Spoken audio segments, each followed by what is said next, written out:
주 예수 그리스도는 우리의 구세주이십니다. 4월 26일 월요일 새벽 기도를 시작하겠습니다. 다 같이 사도신경으로 신앙 고백 드리겠습니다. 나는 전능하신 아버지 하나님 천지의 창조주를 믿습니다. 나는 그의 유일하신 아들 우리 주 예수 그리스도를 믿습니다. 그는 성령으로 있게 되어 동정녀 마리아에게서 나시고 본디오 빌라도에게 고난을 받아 십자가에 못 박혀 죽으시고 장사된 지 사흘 만에 죽은 자 가운데서 다시 살아나셨으며 하늘에 오르시어 전능하신 아버지 하나님 우편에 앉아 계시다가 거기로부터 살아있는 자와 죽은 자를 심판하러 오십니다. 나는 성령을 믿으며 거룩한 공교회와 성도의 교제와 죄를 용서받는 것과 몸의 부활과 영생을 믿습니다. 아멘. 찬송가 195장 찬양 드리시겠습니다.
우리 성경 오늘 읽을 말씀은 역대상 25장 1절부터 35절 말씀입니다.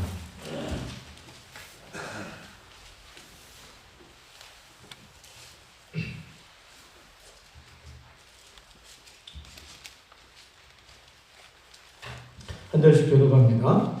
다윗이 군대 지휘관들과 더불어 아삽과 헤만과 여두둔의 자손 중에서 구별하여 섬기게 하되 수금과 비파와 재금을 잡아 신령한 노래를 하게 하였으니 그 직무대로 일하는 자의 수요는 이러하니라.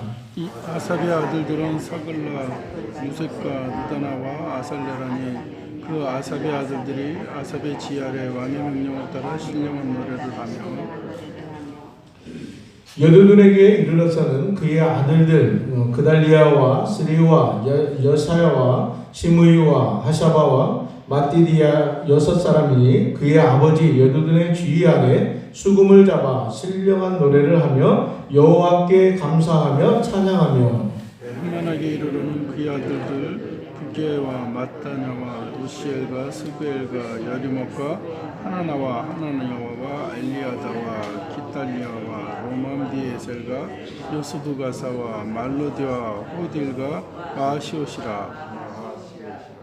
이는 다 헤만의 아들들이니 나팔을 부는 자들이며 헤만은 하나님의 말씀을 가진 왕의 선견자라. 하나님이 헤만에게 14아들과 3딸을 주셨더라. 이들이 다 그들의 아버지의 지휘 아래 재금과 비파와 수금을 잡아 여호와의 전에서 노래하며 하나님의 전을 섬겼으며 아삽과 여두둔과 헤만은 왕의 지휘 아래 있었느니 그들과 모든 형제 곧 여호와 찬송하기를 배워 익숙한 자의 수요가 288명이라.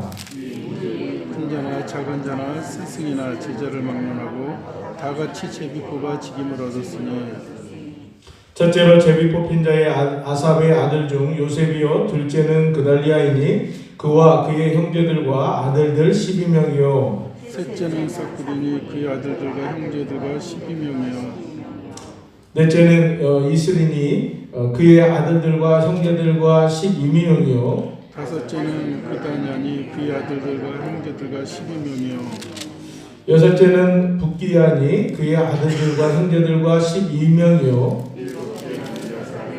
그의 아들들과 형제들과 12명이요 여덟째는 여사야니 그의 아들들과 형제들과 12명이요 아홉째는 마따냐니 그의 아들들과 형제들과 12명이요 열째는 시므이니 그의 아들들과 형제들과 12명이요 열한째는 아사네들이 그의 아들들과 형제들과 12명이요 열둘째는 하샤바니 그의 아들들과 형제들과 12명이요 열셋째는 스바엘이니 그의 아들들과 형제들과 12명이요 열넷째는 마따디아니 그의 아들들과 형제들과 12명이요 열다섯째는 여르못이니 그의 아들들과 형제들과 12명이요 열여섯째는 하나냐니 그의 아들들과 형제들과 12명이요 열일곱째는 요스기사니 그의 아들들과 형제들과 12명이요 열여덟째는 하나니니 그의 아들들과 형제들과 12명이요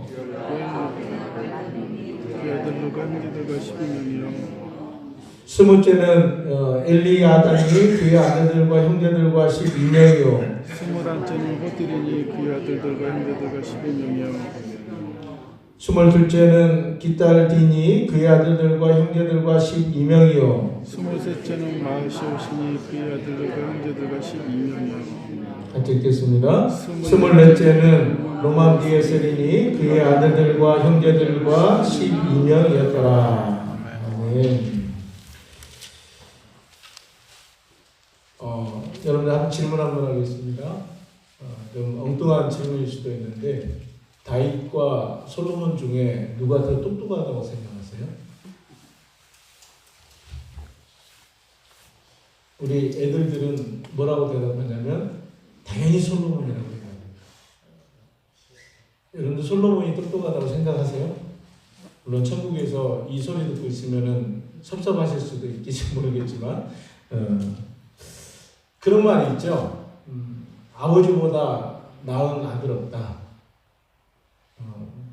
가만히 지금 역대기의 말씀을 쭉 보면서 목사님도 굉장히 막 흥분해서 이 말씀을 전하시면서 저희들도 이 말씀을 들으면서 이제 은혜롭게 지금 막 그런 마음들이 지금 많이 드는데 이 역대기에 대한 말씀을 우리가 접할 때 사실은 이 역대기는 이 포로기로 끌려간 그 자손들에게 좀 더 역사, 그러니까 이스라엘의 그 역사를 그들에게 가르치기 위한 하나의 이 말씀입니다. 그러니까 그 당시에 끌려갔던 에스라나 또 에스겔, 다니엘이었던 그런 선지자들을 통해 제사장들, 그런 학사들을 통해서 그 아이들에게 이 역사를 잃어버리지 않도록 그들에게 가르치고 또 이 하나님께서 이 민족에게 주신 그 언약의 말씀을 이루시는 그것을 기억하기 위해서 사실 이 역대기가 기록이 됐고 그것을 가르치기 위해 후대, 그러니까 지금 사무엘, 우리가 역사적인 배경으로 보면 사무엘 상하, 열왕기 상하 후에 약 500년이 지난 후입니다. 그리고 이 역대기가 사실 이 이스라엘 백성들이 포로로 끌려가서 다시 돌아오는 데는 70년이라는 바로 바벨론 포로 생활이 있었지만 거기에서 돌아오는 시기까지는 약 한 120~30년이 걸립니다. 그러니까 한 200년에 걸쳐서 그들이 돌아오는데 이 수세기 동안에 일어날 일들, 그러니까 이 나라를 빼앗기고 어떤 그런 민족에 대한 정체성이 흔들릴 수 있는 아주 절체절명의 위기였죠. 그런데 그 속에서도 이 하나님의 이 말씀들을 우리 조상에게 말씀했던 이 말씀들, 또 우리 조상들에게 이루어졌던 그 역사들을 그들이 잃어버리지 않도록 이것을 잘 기록을 해서 또 그들에게 가르치기 위한 그런 목적을 가지고 있습니다. 그런데 이 역대기 우리가 상을 보면서 다윗 왕조에 대한 그 이야기를 쭉 이렇게 우리가 보고 있는데, 사실은 지금 오늘 읽은 말씀을 보면 지금 찬양대 반차, 그러니까 반열에 대한 이야기가 쭉 지금 직무에 대한 이야기가 쭉 나오는데, 사실은 우리가 다윗에 대한 이야기를 좀 더 이렇게 잘 이렇게 알면은 오늘 이 말씀들을 우리가 이해하는데 굉장히 좀 풍요롭게 이것을 볼 수가 있을 것 같습니다. 사실은 지금 우리 앞부분에 11장부터인가요? 11장부터 지금 다윗에 대한 이야기가 쭉 펼쳐지고 있습니다. 그런데 그 앞에 보면은 이 다윗 11장부터 다윗의 세 가지 측면에서 다윗 왕의 역사에 대한 세 가지 측면에서 이거를 쭉 나열을 하고 있는데, 첫 번째는 정치적인 사역입니다. 정치적인 이 다윗이 당시에 주변의 측근들을 누구를 돕고 그와 함께 따랐던 사람들이 누구인지에 대한 부분들을 쭉 얘기를 하고 있어요. 그 다음에는 다윗이 하나님 앞에 성전을 건축하기 위한, 그러니까 그 당시에 종교적인 측면이죠. 그래서 그 성전을 건축하기 위해서 어떻게 해야 되겠다라는 그 이야기가 기록이 되어 있습니다. 그 다음에는 군사적인 이야기가 이렇게 쭉 이야기를 하고 있어요. 그래서 그 군사적으로 어떻게 조직이 되었고 어느 수요가 어떻게 되는지에 대한 부분을 얘기하고 있어요. 그러면서 오늘 그가 하나님 앞에 성전을 건축을 하려고 17장에서 그 얘기를 하죠. 건축할 계획을 가지고 있었어요. 그런데 하나님께서 선지자를 통해서 다윗은 피를 많이 흘렸고 전쟁을 했기 때문에, 큰 전쟁을 했기 때문에 성전을 건축할 수 없고 그 후대 아들에게서 그것을 이루겠다라고 하나님께서 말씀을 합니다. 그런데 이것에 대한 다윗의 자세가, 이 말씀을 받아들이는 다윗의 자세가 우리가 주목해야 될 부분이었죠. 다윗이 이 얘기를 들었을 때 한편으로는 서운할 수도 있고, 한편으로는 왜 제가 이것을 계획하고 하나님 앞에 이렇게 충성스럽게 정말 마음을 다해서 하려고 하는데 왜 제 마음을 받아주지 않습니까? 서운할 수도 있었다는 거죠. 그런데 다윗은 그렇지 아니하고 그가 이것을 위해서 하나님의 성전을 건축하기 위해서 최선을 다해서 준비하는 그 모습을 우리에게 보여주고 있습니다. 그러한 다윗의 마음을, 모습, 자세를 통해서 다윗이 하나님을 얼마나 사랑하는지 우리는 그것을 알 수가 있다는 것입니다. 그리고 오늘 우리가 앞에서 우리 22장부터 읽었던 내용 중에 오늘 주일 본문의 말씀이었죠. 다윗이 이 성전 건축을 준비하는 데 있어서 그 아들 솔로몬에게 이 건축을 하는데 소요되는 그 필요한 비용들, 그리고 재료들, 그리고 거기에 쓰일 그 기술자들, 이런 것들을 아주 세심하게 모든 것을 그 성심을 다해서 이것을 준비하는 거예요. 여러분, 이게 말이 됩니까? 만약에 하나님께서 너는 할 수 없어 라고 만약에 그렇게 얘기했으면, 아, 그렇습니까? 아, 알겠습니다 하고 그냥 내려놓을 수도 있어요. 그리고 그 아들 솔로몬이 이걸 준비하기 위해서 그냥 뼈 빠지게 끌어모아서 정말 하나님의 성전을 건축하기 위해서 그 필요한 재료들, 또 기술자들, 여러 가지 그런 것들을 다 준비를 해야 되겠죠.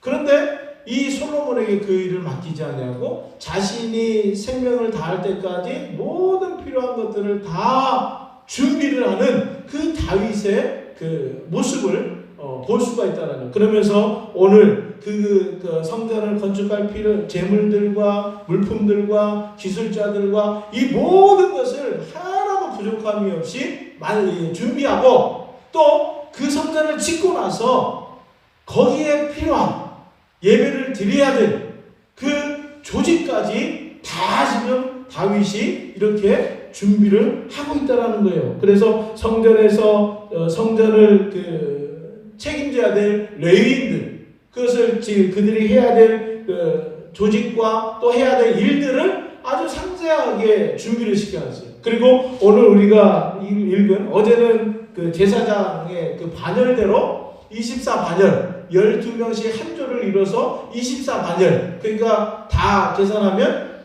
몇 명이에요? 예, 여러분들이 힘드실 것 같아서 제가 계산해보니까 288명이에요.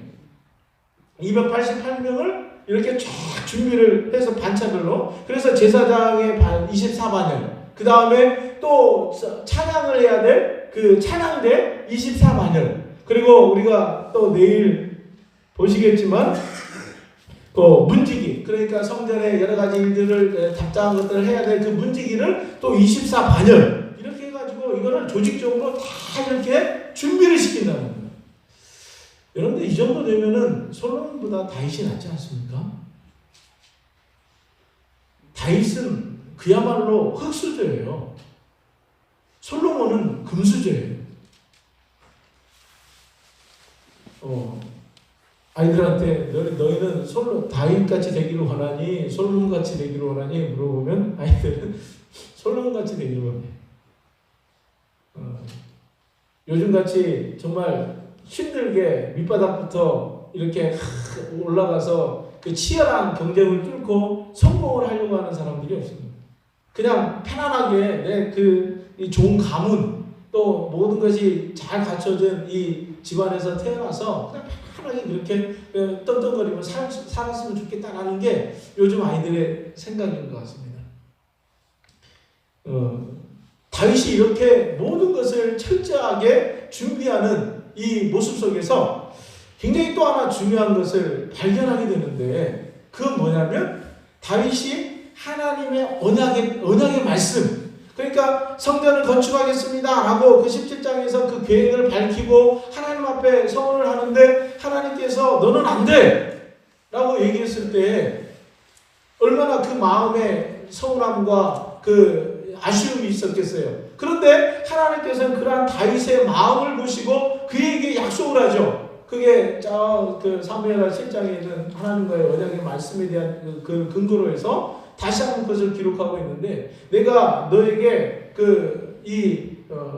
후대에서 너희 가문을 높이고, 또 너희 그 가문을 통해서 하나님의 영원한 언약, 그것을 이루시겠다라는 그러한 놀라운 이 언약의 말씀을 주셨어요. 그것을 다윗은 끝까지 붙들고 살아가는, 그러니까 하나님의 말씀을 붙들고 그 말씀의 신실함, 그 진리의 말씀을 붙들고 살아가는 그 다윗의 신앙의 모습. 그러니까 하나님께서는 이 다윗에게 큰 것을 바라는 것도 아니었잖아요.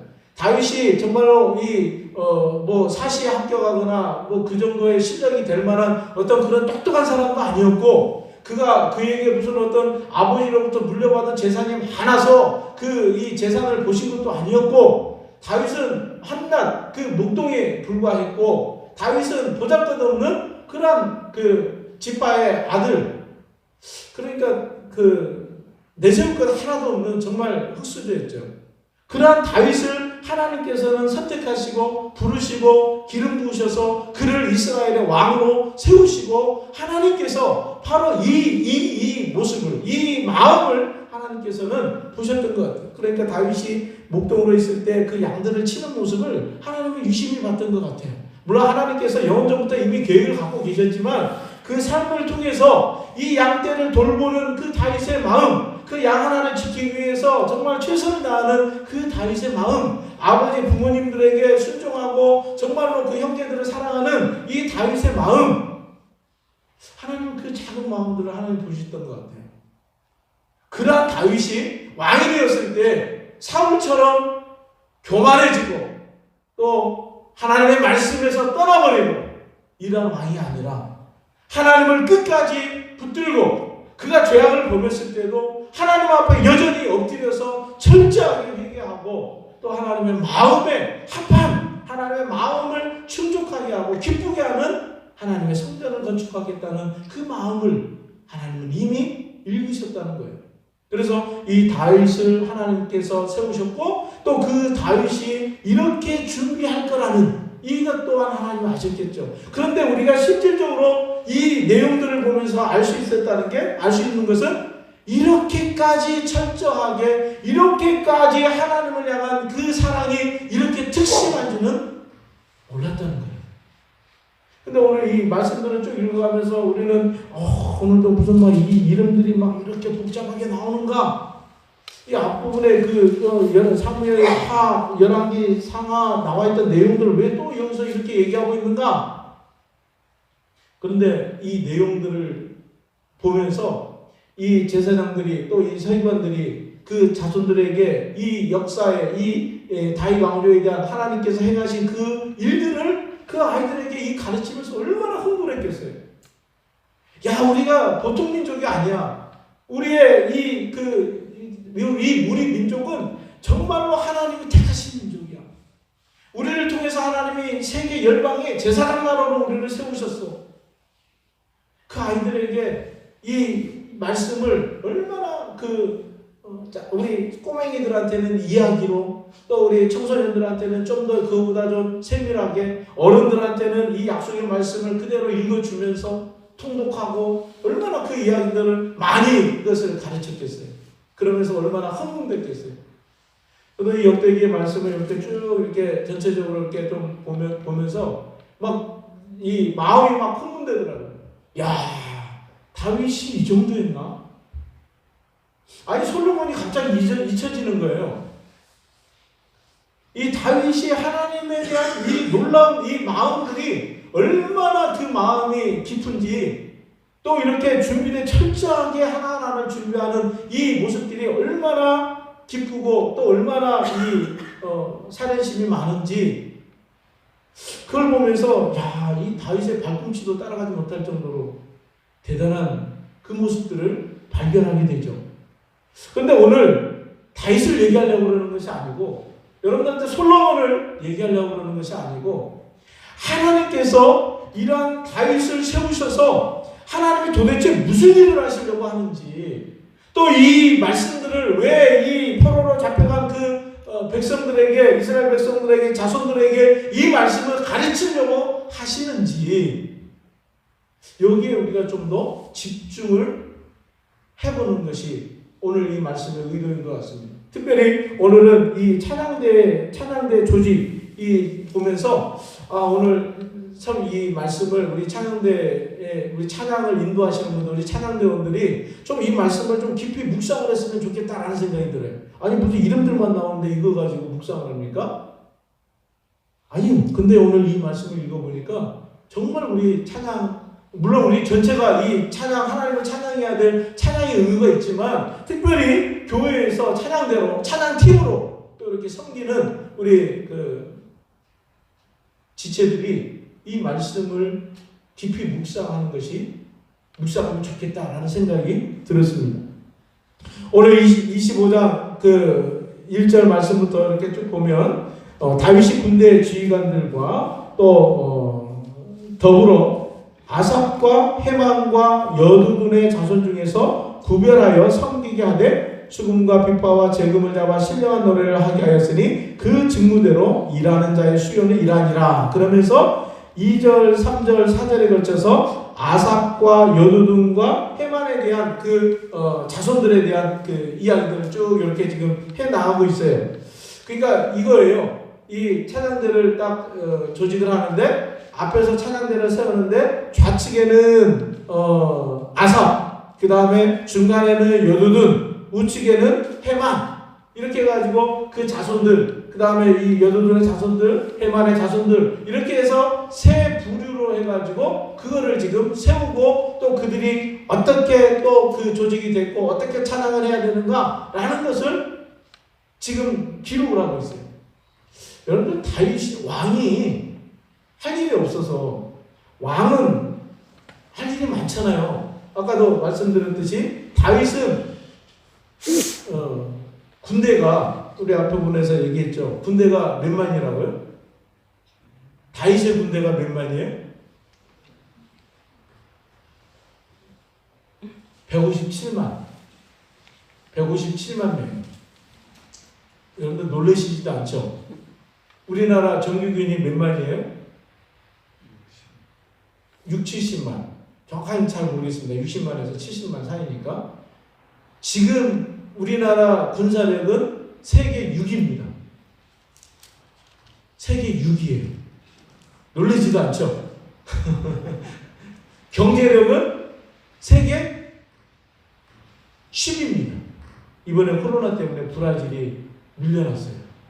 저희가 10번째로 올라갔대요.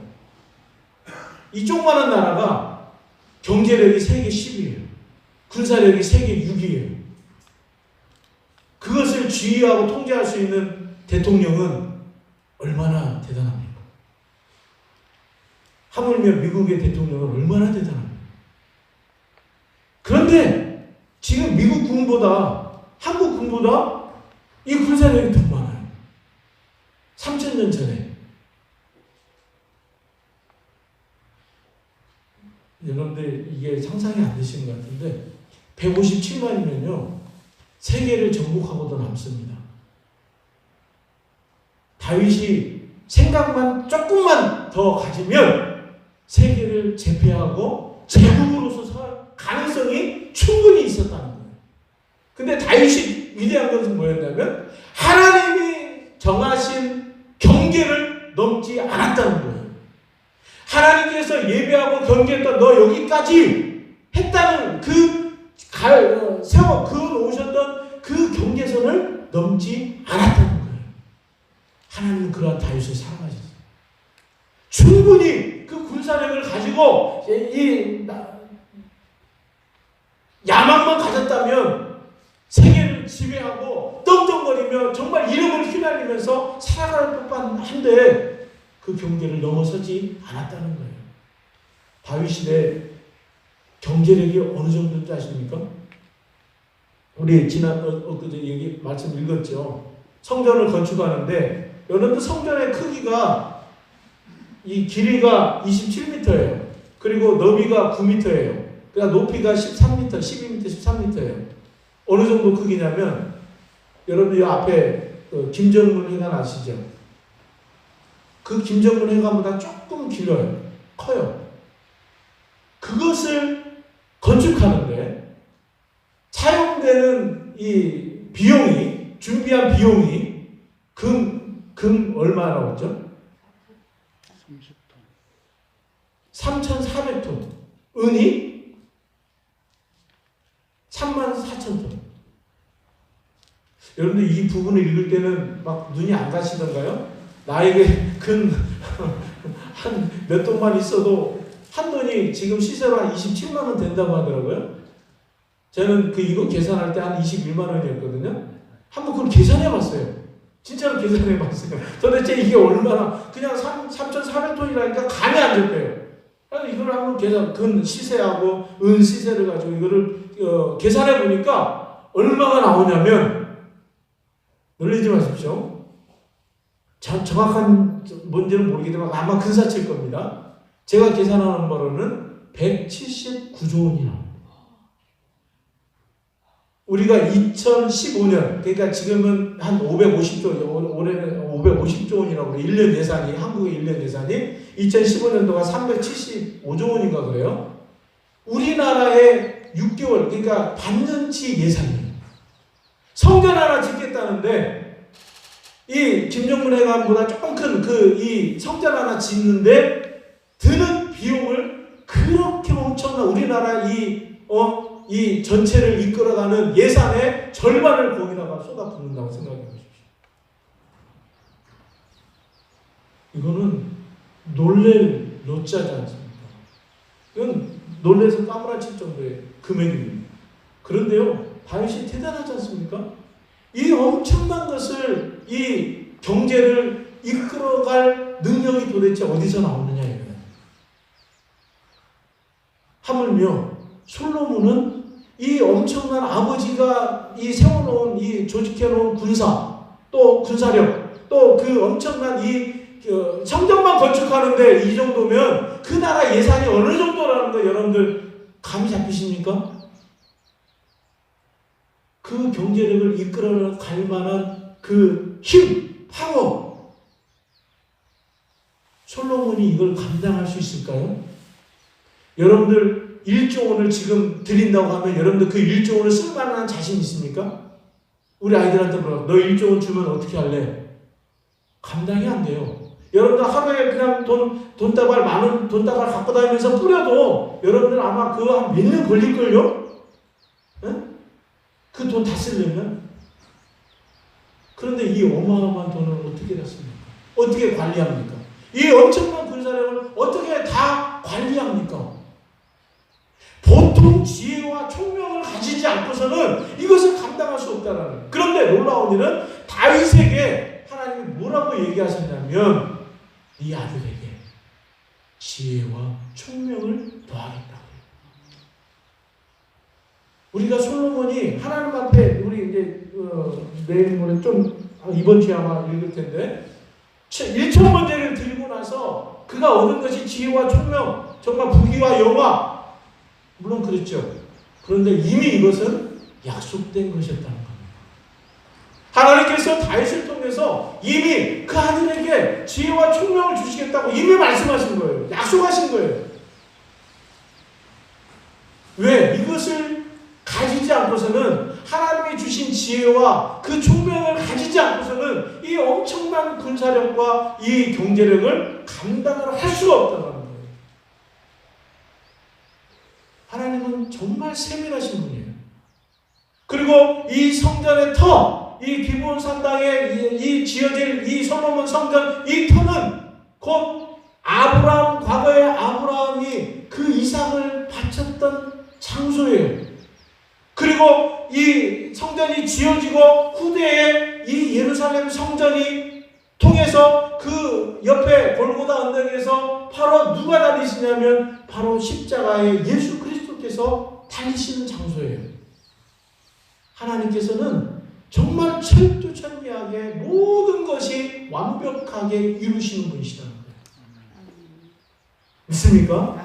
오늘 이 말씀을 읽으면서 이 찬양대에 주어졌던 신명한 노래를 부르는 그들, 이 아삽과 헤만과 여두둔과 그들을 하나님께서 이 다윗을 통해서 세우는데, 이들은 그 성전자라, 왕의 성전자라, 선지자라는 표현을 씁니다. 그들이 선지자로 세움받았다는 얘기가 아니에요. 그들이 부르는 노래가 정말 하나님의 말씀을 근거로 해서 다윗이 지었던 노래, 하나님의 말씀을 근거로 했던 지었던 시들, 이거를 가지고 곡을 써서 하나님을 찬양했다는 거예요. 그러니까 하나님의 언약의 말씀을 높였다는 거예요. 하나님의 찬양을 할 때 그냥 내 감정, 내 생각 이것을 쓴 게 아니라 하나님의 말씀을 기초로 해서 이 모세 때부터 기록된 그 율법들, 그 말씀들을 기초로 해서 그것을 하나님을 찬양하는 곡을 만들어서 올렸다는 거예요. 그게 신령한 노래라는 거예요. 아까도 제가 찬양할 때 2번을 언급한 것은 그 곡 하나하나가 기록되기까지 이게 수십 년, 길게는 수백 년 동안 우리 찬송가에 기록된 곡들이 수백 년, 수십 년에 걸쳐서 불려왔던 우리 성도들의 찬양이에요. 그것은 말씀의 근거에서 지었던 곡들이에요. 우리가 찬양을 할 때 우리 성가대가 하나님 앞에 올려둔 그 찬양들이 굉장히 좋은 곡들이에요. 준비된 곡들이에요. 그리고 앞에서 우리 찬양팀들이 막 그 찬양곡들이 또 그 말씀들의 기초에서 쓰여졌던 곡들이에요. 그렇기 때문에 그 앞에서 찬양하고 노래하고 이렇게 하는 것은 바로 어떤 마음으로 해야 되냐면 선지자, 선견자와 같은 마음으로 그 찬양을 불러야 된다는 거예요. 이 언약의 말씀을 기반으로 해서 곡을 달아서 올려지는 하나님의 찬양이기 때문에 우리는 그 곡을 생각하면서 그 곡을 부르면서 하나님의 말씀을 기억하는 거예요. 그래서 그 말씀이 이루어진다라는 확실한 믿음을 가지고 그것을 고백하는 거예요. 바로 이 다윗은 이 조직, 제사장의 반열, 또 찬양대의 반열, 또 문지기의 반열, 이것을 통해서 그들을 조직적으로 하나하나 움직이는데 바로 그들의 쥐 아래 두었다라고 얘기를 합니다. 질서 있게 왕의 뒤 아래 여두둔과 해만과 또 아삽을 두었어요. 그리고 여두둔과 해만과 아삽을 그 아래 그 아들들을 두었어요. 그 아들들에게 또 속한 자손들을 두었어요. 이거를 질서 있게 그 주의 아래 두었다는 것은 다스리는 것이 아니라 그들과 함께 협력해서 질서 있게 하나님을 찬양하는 데 목적을 두고 있다는 것입니다. 우리 교회도 조직이 있습니다. 그리고 그 찬양대회가 하나님 앞에 올려드리고 찬양팀이 하나님 앞에 찬양을 리드하는 그 모든 모습 속에서 하나님 앞에 귀하게 이 말씀의 근거에서 하나님을 찬양하는 이 모든 것이, 그리고 우리 성도들이 그것을 따라서 함께 참여해서 부르는 이 찬양들이 바로 그러한 신령한 노래를 가지고 하나님 앞에 나간다는 거예요. 교회 조직, 또 하나님 앞에 드려진 이 모든 찬양과 이 모든 예배의 순서들, 이것들이 하나님의 권위 안에서 정말 하나님을 함께 찬양하고 높이는 그러한 모습으로 우리가 드려져야 된다는 거예요. 오늘 이 말씀을 우리가 한번 자세히 곱씹어 봤으면 좋겠습니다. 여러분들, 나를 부르시는 하나님, 나를 세우시는 하나님, 나를 통해서 예배 드리시기를 원하시는 하나님, 오늘 이 새벽에도 시간은 많이 지났지만 우리가 이 말씀을 붙들고 하나님 앞에 찬양하고 기도하는 이 모든 것들이 정말로 그 하나님을 사랑하고 또 하나님 앞에 간절한 마음을 담아서 그것을 우리가 나갈 때에 하나님께서 놀라운 은혜를 더하신다는 것을 여러분들 믿으시기를 바랍니다. 하나님께서는 바로 이것을 통해서 우리에게 그것을 보시고 싶은 거예요. 오늘도 다윗과 같은 마음으로 정말 우리가 하나하나 예배하고 찬양하고 기도하는 그 하나하나에 우리가 정말 신령한 마음을 다하여서 정말 진심을 다하여서 하나님 앞에 나가는 우리 모든 성도님들, 우리 모든 찬양팀들이 되시기를 주님의 이름으로 축복합니다. 하나님 아버지, 오늘 이 찬양대 직무 반열을 통하여서 또 하나님께서 우리에게 받으시고자 원하는 또 그 신령한 노래와 또 이 자세들을 통해서 하나님은 온전히 찬양받기에 합당하시며 또 우리가 온전히 주님 앞에 영광을 돌리기에 또 아버지 하나님 그러한 마음으로 나갈 수 있도록 인도해 주심에 저희들이 감사와 찬양을 드리고, 오늘도 우리의 삶 속에서 우리가 예배자로 또 찬양자로 또 아버지 기도자로 주님 앞에 설 때에 부족함이 없도록 함께하여 주시옵소서. 오늘 하루의 삶도 주님 앞에 올려드립니다. 우리 성도들, 또 우리 환우들, 또 아버지 하나님 우리 모든 가족들, 또 우리 지체들 하나님께서 한 분 한 분 기억하여 주시옵시고 치료하여 주시옵시고 인도하여 주시옵시고 보호하여 주시옵시고 축복하여 주시옵소서. 예수님의 이름으로 기도드립니다. 아멘. 주 이름으로 마칩니다. 하늘에 계신 우리 아버지, 아버지의 이름을 거룩하게 하시며 아버지의 나라가 오게 하시며 아버지의 뜻이 하늘에서와 같이 땅에서도 이루어지게 하소서. 오늘 우리에게 일용할 양식을 주시고 우리가 우리에게 잘못한 사람을 용서하여 준 것 같이 우리 죄를 용서하여 주시고 우리를 시험에 빠지지 않게 하시고 악에서 구하소서. 나라와 권능과 영광이 영원히 아버지의 것입니다. 아멘. 우리 말씀을 생각하면서 주여 세 번 부르고 기도하겠습니다. 주여, 주여, 주여. 아버지 하나님 감사합니다. 오늘도 아버지 하나님 주님 앞에 저희들을 아버지 하나님 간장을 깨우시고 주님 앞에 기도자로 오늘도 아버지 새벽에 나와 주님 앞에 기도할 수 있도록 찬양할 수 있도록 예배할 수 있도록 인도해 주시니 감사합니다.